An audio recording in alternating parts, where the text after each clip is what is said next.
So TSLY is a derivative income ETF that pays out monthly dividends and has been paying out pretty hefty dividends every month since the beginning of 2023.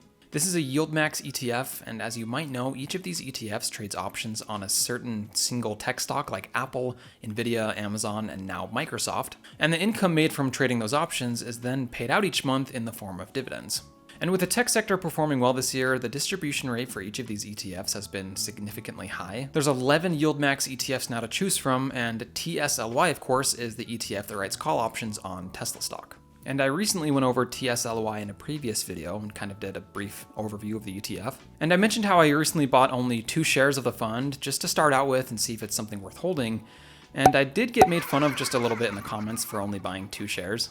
So I decided to up the ante and add quite a few more shares to my TSLY position and purchase over $1,000 worth of the fund. So I now own 75 shares, which actually works out perfect because the ex-dividend date is coming up in just about a week here, and I'll be getting that dividend paycheck towards the middle of the month. And with that being said, we're going to go over how much I'll be making each month with just over $1,000 invested into TSLY. Since the beginning of 2023, the dividend payments have ranged from 44 cents per share back in May, all the way up to $1.06 per share in July. So its average dividend payment each month is right at 85 cents per share.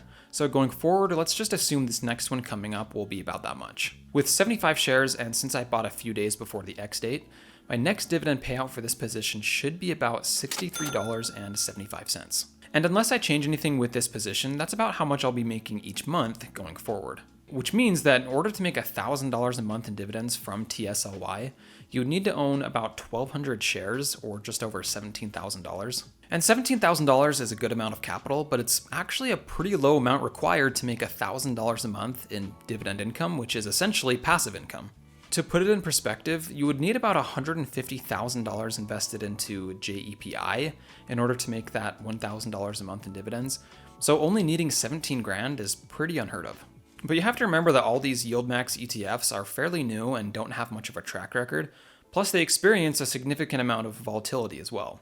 You also can't really predict exactly what each monthly distribution will be, because it really depends on how sustainable the income for this ETF remains going forward. So I can't really say if this is something worth investing in consistently each month for the long term. And something that I've learned from experience when it comes to high dividend yields is typically when a dividend yield seems too good to be true, more often than not, that ends up being the case. But what a lot of people have been doing with ETFs like this is they'll buy a good amount of shares, like I have, and get that nice dividend paycheck every month. But rather than reinvesting the dividends back into the same fund, they'll instead buy regular shares of value and growth stocks like Apple, Microsoft, and Google. And this is exactly what I plan on doing with my position as well.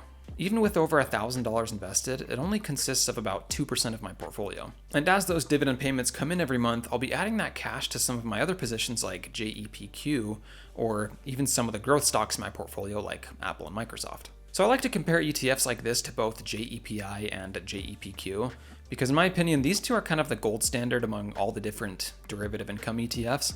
Comparing these 3 ETFs, we can see that the year-to-date return, including dividends for TSLY, is a really impressive 68% return since January, completely outperforming both JEPI and JEPQ, mostly from those high dividend payouts each month. You can also see how much higher the volatility is with TSLY compared to the other two. So an ETF like TSLY is going to be high risk but high reward, and the performance of the fund is really going to depend on the price movement of Tesla stock. So it's really up to you to decide whether or not you think owning shares of TSLY is really worth it or not. But let me know in the comments below what you guys think of my TSLY position and if it's one that you also own in your portfolio for those high dividend payouts. As always guys, feel free to check out the other videos on my channel and I'll catch you next time. See ya!